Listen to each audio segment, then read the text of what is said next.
একজন নবী। ইয়াকুব আলাইহিস সালাম ছিলেন সাইয়েদনা ইসহাক আলাইহিস সালামের সন্তান এবং সাইয়্যিদুনা ইউসুফ আলাইহিস সালামের সম্মানিত পিতা।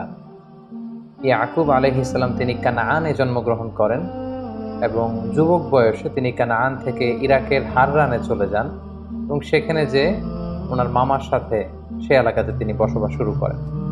প্রথমে তিনি তার বড় মামাতো বোন লাইয়াকে বিয়ে করেন, তারপরে তার ছোট মামাতো বোন রাহিলকে বিয়ে করেন।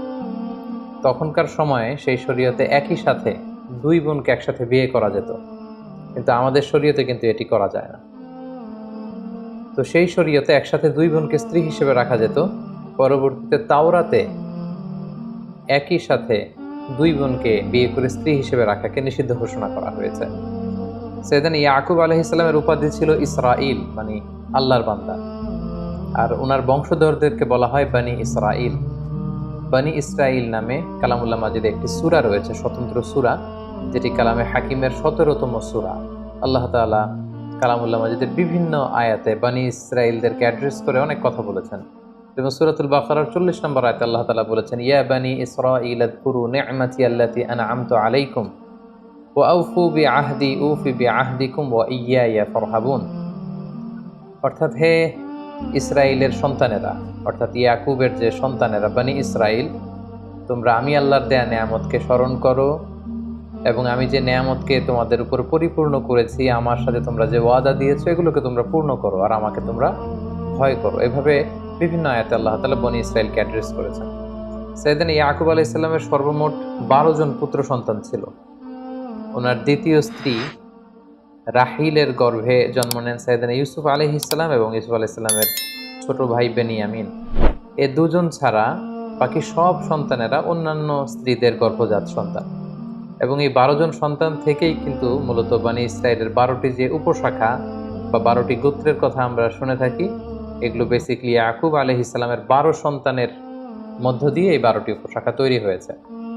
সূরা আরাফে আল্লাহ তাআলা ইরশাদ করছেন, ওয়াকাত্তা'নাহুম ইসনাতাই আশরাতা আসবাতান উমামা, অর্থাৎ আমি বনি ইসরাইলকে 12টি ভাগে ভাগ করেছি। পুরো বনি ইসরাইলের মধ্যে মোট 12টি উপশাখা বা 12টি গোত্র ছিল। তাছাড়া সাইয়েদনা মূসা আলাইহিস সালাম মিশর থেকে বনি ইসরাইলের সবাইকে নিয়ে যখন ফিলিস্তিনের দিকে যাচ্ছিলেন, তখন পানির প্রয়োজন হচ্ছিল। তিনি আল্লাহ তাআলার কাছে পানির জন্য দোয়া করলেন যে আল্লাহ, আপনি আমাদেরকে পানির ব্যবস্থা করে দিন। আল্লাহ তাআলা তখন মূসা আলাইহিস সালামকে বললেন, হে মূসা, তুমি লাঠি দিয়ে পাথরে আঘাত করো, ফানফাজারাত মিন হুসনাতা আশরাতা আইনা, এবং লাঠির এক আঘাতে পাথরটি ভেঙে 12টি টুকরা হলো, আর এই 12টি টুকরা থেকে সেখান থেকে 12টি ঝর্ণা প্রবাহিত হতে শুরু করলো। এবং কদ আলিমা কুল্লু উনাসিম মাশরাবাহুম, আল্লাহ তাআলা বললেন প্রতিটি গোত্র, বনি ইসরাইলের যে 12টি গোত্র আছে, প্রতিটি গোত্র কে কোন পানির ফোয়ারা থেকে পানি পান করবে সেটা সেটেল করে দেয়া হলো এবং সেখান থেকে 12টি গোত্র পানি সংগ্রহ করতে লাগলো। তাহলে এই আয়াত থেকে বোঝা যাচ্ছে বনি ইসরাইলের মধ্যে সব মিলে উপশাখা বা গোত্র ছিল মোট 12টি। তার 12টি উপশাখায় মূলত বিভক্ত ছিল। আল্লাহর নবী সাইয়েদনা ইয়াকুব আলাইহিস সালামের সাথে ইসলামের যে 3টি পবিত্র মসজিদ, মসজিদুল হারাম, মসজিদে নববী এবং মসজিদুল আকসা, এই মসজিদুল আকসা বা বাইতুল মুকাদ্দাস কিন্তু ওতপ্রোতভাবে জড়িত। কারণ সাইয়েদনা ইয়াকুব আলাইহিস সালাম নিজ হাতে এই মসজিদুল আকসার পুনর্নির্মাণ করেছিলেন।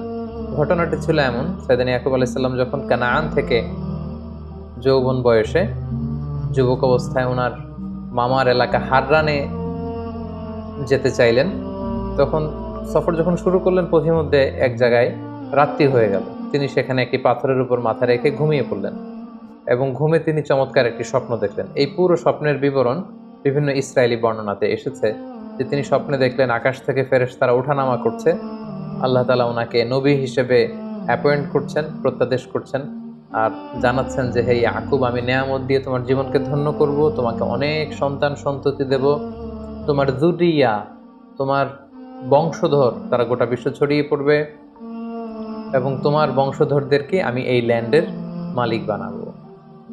সাইয়েদনা ইয়াকুব আলাইহিস সালামের চমৎকার স্বপ্নটি দেখে তিনি ঘুম থেকে জাগলেন। ঘুম থেকে জেগে উনি অত্যন্ত খুশি মনে একটি মানত করলেন।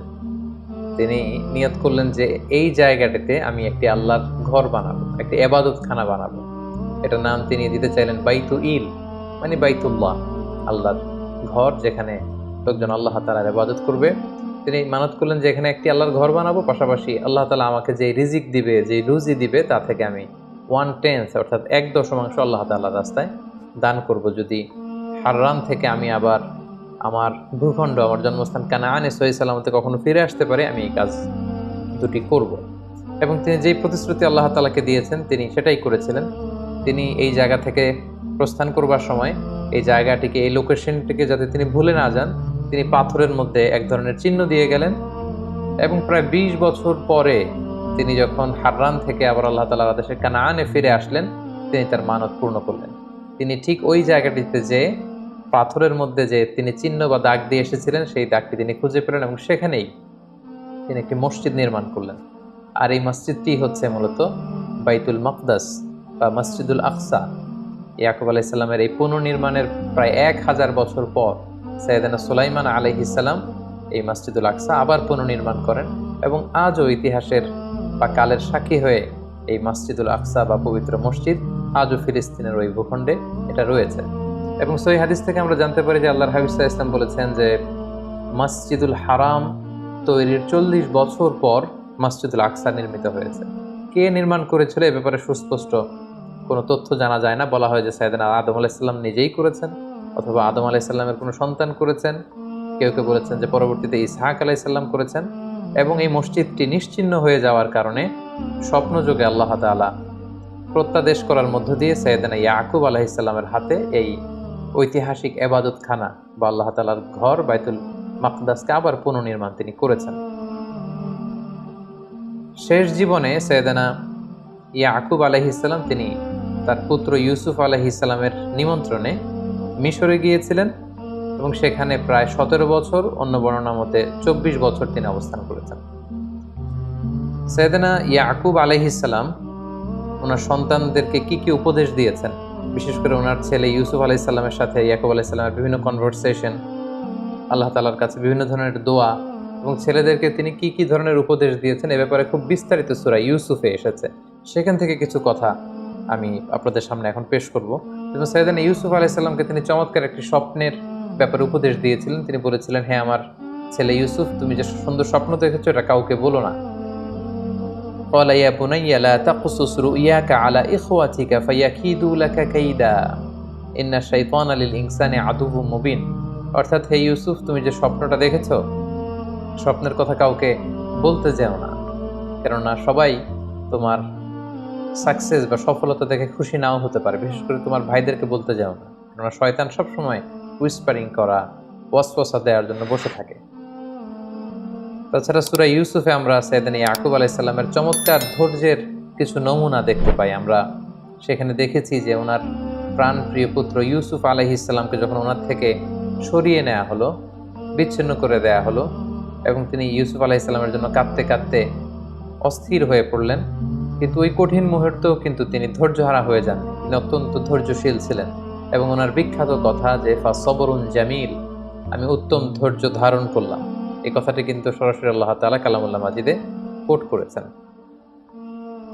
পাশাপাশি দুর্ভিক্ষের কবলে পড়ে খাদ্যশস্য সংগ্রহের জন্য সাইয়েদনা ইয়াকুব আলাইহিস সালাম ওনার ছেলেদেরকে যখন মিশরে পাঠান, তখন তিনি ছেলেদেরকে সাবধানতা অবলম্বন এবং আল্লাহ তাআলার উপর ভরসা রাখবার জন্য উপদেশ দিয়েছিলেন।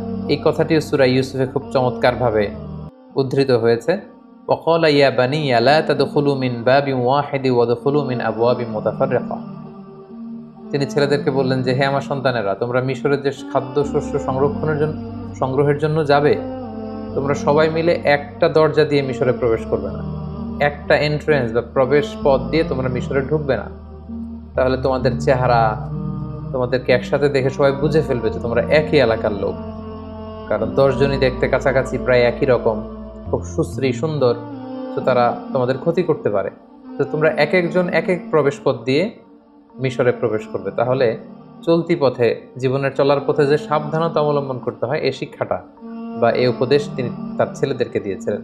এবং সবশেষে তিনি বলেছিলেন যে আলাইহি তাওয়াক্কালতু আলাইহি ফালিয়াতাওয়াক্কালিল মুতাওয়াক্কিলুন, অর্থাৎ আমি সবসময় আল্লাহ তাআলার উপর তাওয়াক্কুল করি, আর তাওয়াক্কুলকারীদের আল্লাহর উপরই তাওয়াক্কুল করা উচিত।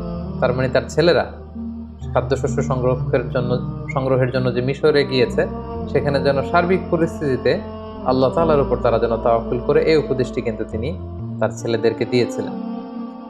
পাশাপাশি আমরা জানি যে ইউসুফ আলাইহিস সালাম যখন পরবর্তীতে কৌশল করে ওনার ভাই বেনিয়ামিনকে নিজের কাছে রেখে দিয়েছেন, তখন ইয়াকুব আলাইহিস সালাম সেই ছোট্ট ইউসুফকে হারিয়েছেন অনেক বছর আগে। তার জন্য কাঁদতে কাঁদতে তিনি অস্থির পাগলপাড়া হয়েছিলেন। আবার তিনি ইউসুফের আপন ভাই বেনিয়ামিনকেও যখন তিনি হারালেন, এরকম কঠিন একটা পরিস্থিতিতেও কিন্তু তিনি হতাশ হয়ে যাননি, তিনি হাল ছেড়ে দেননি, তিনি আশাবাদী ছিলেন। তিনি কতটা আশাবাদী ছিলেন আমরা সূরা ইউসুফ থেকে যদি শুনি, আসাল্লাহু আইয়াতিয়ানি বিহিম জামিআ ইন্নাহু হুয়াল আলিমুল হাকিম। অর্থাৎ তিনি বলেছেন, আমি আশাবাদী, আমি এই আশা রাখি যে আল্লাহ তাআলা তাদের সবাইকে আমার কাছে ফিরিয়ে দিবেন। ইউসুফকেও তিনি আমার হাতে, আমার কোলে ফিরিয়ে দিবেন, আমার ছেলে বানিয়ামিনকেও ফিরিয়ে দিবেন। আমি আল্লাহ তাআলার উপর ভরসা রাখি, আশা রাখি, আমি আশাবাদী, আমি অপটিমিস্টিক, আমি এখনো আশাহত হইনি, আমি এখনো হাল ছেড়ে দিইনি। এভাবে উনি যে কতটা শক্ত হৃদয়ের, শক্ত মনের, মনোবলের এবং আশাবাদী একজন মানুষ ছিলেন, তার প্রমাণ কিন্তু আমরা সূরা ইউসুফের বিভিন্ন আয়াতে পাই। পাশাপাশি সব শেষে তিনি ছেলেদেরকে উপদেশ দিয়েছেন যে হ্যাঁ আমার ছেলেরা তোমরা নিরাশ হয়েও না, নিরাশ হওয়া হচ্ছে শয়তানের স্বভাব। তিনি বলেছেন যে ইয়া বানি ইয়াযহাবু ফাতাহাসসাসু মিন ইউসুফা ওয়া আখি, হে আমার ছেলেরা মিশরে যাও, যে ইউসুফকে এবং তার ভাই বানিয়ামিনকে খুঁজতে শুরু করো, খুঁজলে তোমরা তাদের দেখা পাবে। ওয়ালা তাইয়াসু মির রাউহিল্লাহ ইন্নাহু লা ইয়াইয়াসু মির রাউহিল্লাহি ইল্লাল কওমুল কাফিরুন, হে আমার ছেলেরা আল্লাহর রহম থেকে, আল্লাহর রহ থেকে তোমরা নিরাশ হয়ে যাও না, কারণ আল্লাহ তাআলার রহম থেকে কাফির ছাড়া, অবিশ্বাসীরা ছাড়া কেউ নিরাশ হয় না। এভাবে তিনি নিজেও যেমনি আশাবাদী ছিলেন, ছেলেদেরকেও সবসময় আশাবাদী হতে উৎসাহিত করেছেন। এবং সবশেষে আমরা সূরা ইউসুফে দেখেছি যে দুই ছেলের বিরহে ইয়াকুব আলাইহিস সালাম কাঁদতে কাঁদতে শেষ বয়সে অন্ধ হয়ে গিয়েছিলেন। ওয়াবিয়াদ্দাত আইনা, দৃষ্টিশক্তি তিনি হারিয়েছেন। কিন্তু তারপরেও নিজের দুঃখের কথা মানুষদের তিনি বলে বেড়াতেন না। তিনি নিজের দুঃখের কথা, মনের কথা, কষ্টের কথা সবসময় আল্লাহ তাআলার কাছে শেয়ার করতেন। এবং তিনি বলতেন যে ইন্নামা আশকু বাসি ওয়া হুজনি ইলাল্লাহ, আমি আমার দুঃখ, যন্ত্রণা, যাতনা সবকিছু আল্লাহ তাআলার সাথে শেয়ার করি। অবশেষে সাইয়েদানা ইয়াকুব আলাইহিস সালামের জীবনে এই দীর্ঘ পরীক্ষা শেষে আল্লাহ তাআলা ইউসুফ আলাইহিস সালামকে সাইয়েদানা ইয়াকুব আলাইহিস সালামের কোলে তিনি পাঠিয়ে দেন। এবং বাবা এবং ছেলের মিলিত হবার সে দৃশ্য যে কত সুন্দর ছিল, তারা কিভাবে যে একে অপরের সাথে মিলিত হয়েছেন, এই কথাগুলো কালামুল্লাহ মাজিদের সূরা ইউসুফে খুব চমৎকারভাবে স্থান পেয়েছে।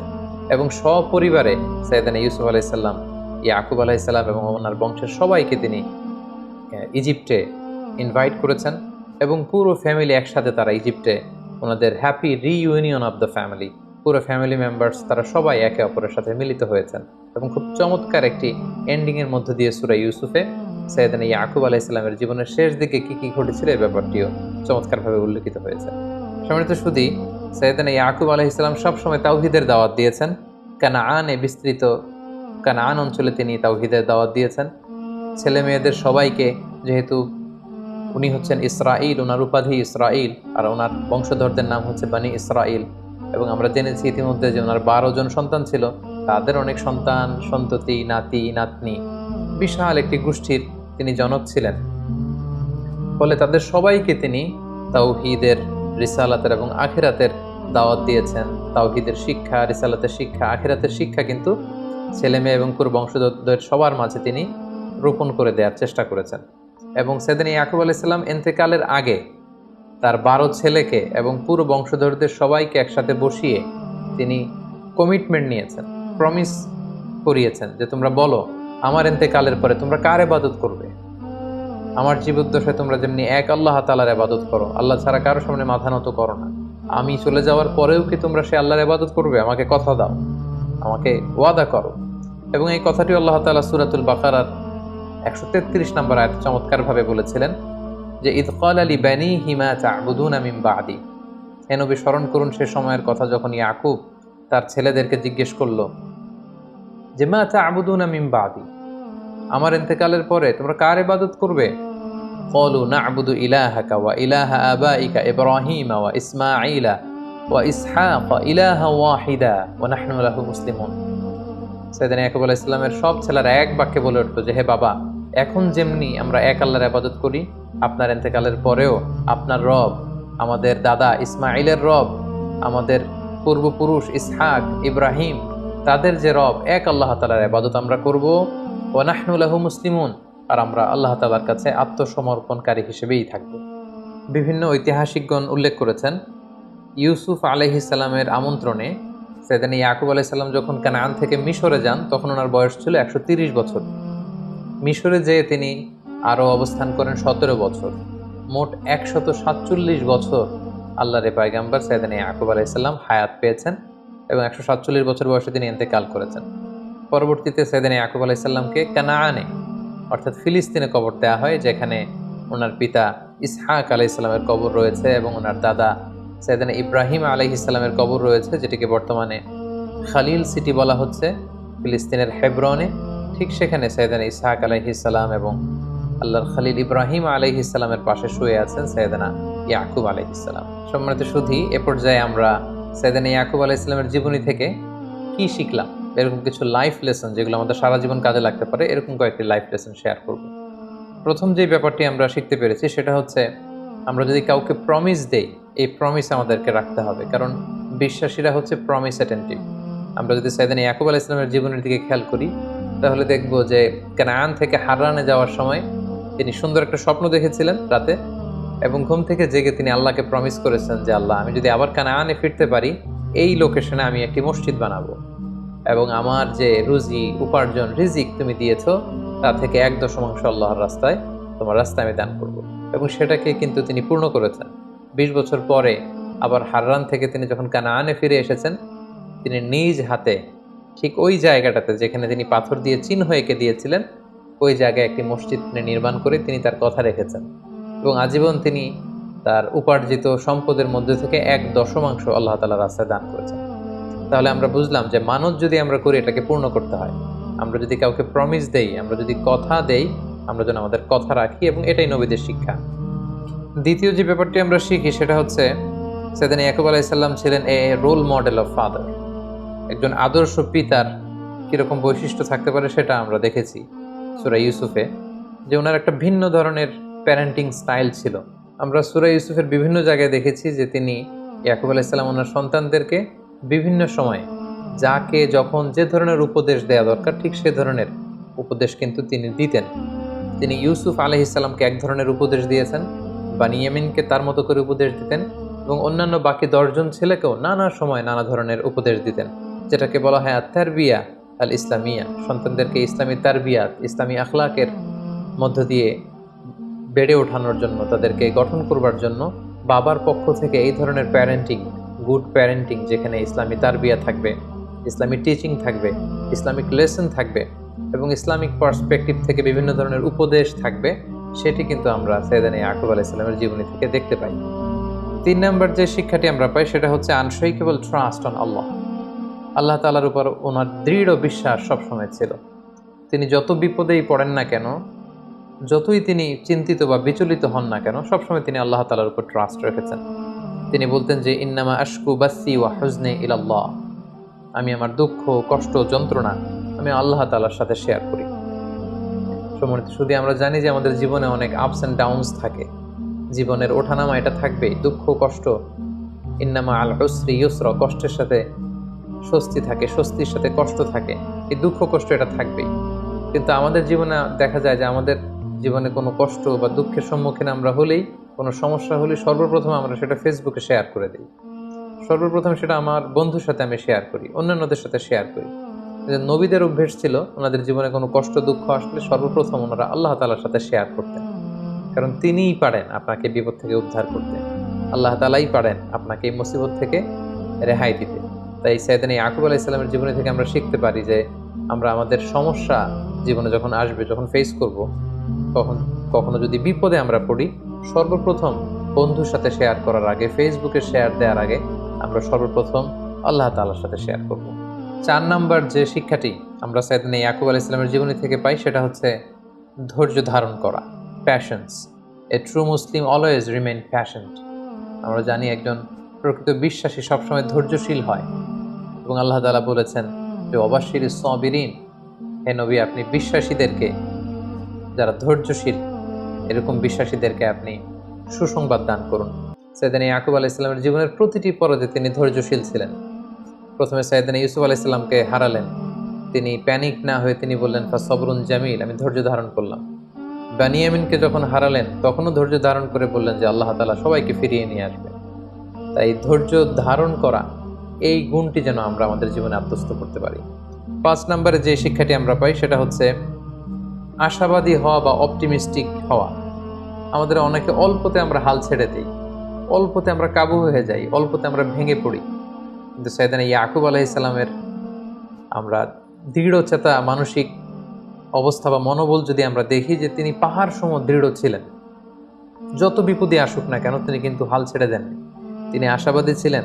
বারবার ছেলেদেরকে বলেছেন, যাও তোমার ভাইদেরকে খোঁজো, বেনিয়ামিনকে পাবে, ইউসুফকে পাবে। লা তাইয়াসু মির রাহিল্লাহ, আল্লাহর রহম থেকে নিরাশ হয় না। বিশ্বাসীরা কখনো নিরাশ হয় না, বিশ্বাসীরা সবসময় আশাবাদী হয়। পাশাপাশি তিনি বলেছেন আসাল্লাহু আইয়াতিয়ানি বিহিম জামিআন, তিনি বলেন যে তোমরা আশা ছেড়ে দিতে পারো, কিন্তু আমি ইয়াকুব আশাবাদী। আল্লাহ তাআলা নিশ্চয়ই আমার সন্তান ইউসুফকে এবং বেনিয়ামিনকে আমার কাছে তিনি আবার আমার কোলে তিনি ফিরিয়ে দেবেন। এইভাবে তিনি সবসময় অপটিমিস্টিক এবং আশাবাদী একজন মানুষ ছিলেন। সবশেষে যে শিক্ষাটি আমরা সাইয়েদনা ইয়াকুব আলাইহিস সালামের জীবনী থেকে পাই সেটা হচ্ছে আল্লাহ তাআলার উপর তাওয়াক্কুল করা। যে কোনো পরিস্থিতিতে বিপদে আপদে তাওয়াক্কুল করা। আমরা জানি যে তাওয়াক্কুল মানে হচ্ছে সাধ্যের সবটুকু দিয়ে চেষ্টা করা, কোনো কাজ হাসিলের জন্য পরিকল্পনা করা এবং এই পরিকল্পনা অনুযায়ী প্রাণান্তকর চেষ্টা প্রচেষ্টা চালিয়ে যাওয়া এবং কাজ শেষে কর্মফলাফলের জন্য আল্লাহ তাআলার উপর নির্ভর করা। আমরা কিন্তু এটার বাস্তব নমুনা সাইয়েদনা ইয়াকুব আলাইহিস সালামের জীবনে দেখেছি, যে উনি চেষ্টা করেছেন, প্ল্যান করেছেন, ছেলেদেরকে পাঠিয়েছেন, বারবার তিনি তদারকি করেছেন এবং ছেলেদেরকে পাঠানোর সময় সব শেষে তিনি আল্লাহ তাআলার উপর ভরসা রেখেছেন এবং তিনি বলেছেন আলাইহি তাওয়াক্কালতু ওয়া আলাইহি ফালিয়াতাওয়াক্কালিল মুতাওয়াক্কিলুন, আমি আল্লাহ তাআলার উপর তাওয়াক্কুল করি, ভরসা করি এবং ভরসাকারীদের কেবলমাত্র শুধুমাত্র একমাত্র আল্লাহ তাআলার উপরই ভরসা করা উচিত। তাই আমরা যেন আমাদের জীবনের প্রতিটি কাজে দুনিয়ার কোনো কিছুর উপর ভরসা না রেখে একমাত্র শুধুমাত্র কেবলমাত্র আল্লাহ তাআলার উপর ভরসা রাখতে পারি। আল্লাহ তাআলা আমাদের সবাইকে কথাগুলো বোঝার এবং নবীদের দেখানো এই পথে এবং মতে আমাদের জীবন পরিচালিত করার তৌফিক দান করুক। হাদা মা ইনদি ওয়াল ইলমু ইনদাল্লাহ, আলাইহি তাওয়াক্কালতু ওয়া ইলাইহি উনীব। ওয়াসসালামু আলাইকুম ওয়া রাহমাতুল্লাহি ওয়া বারাকাতুহু।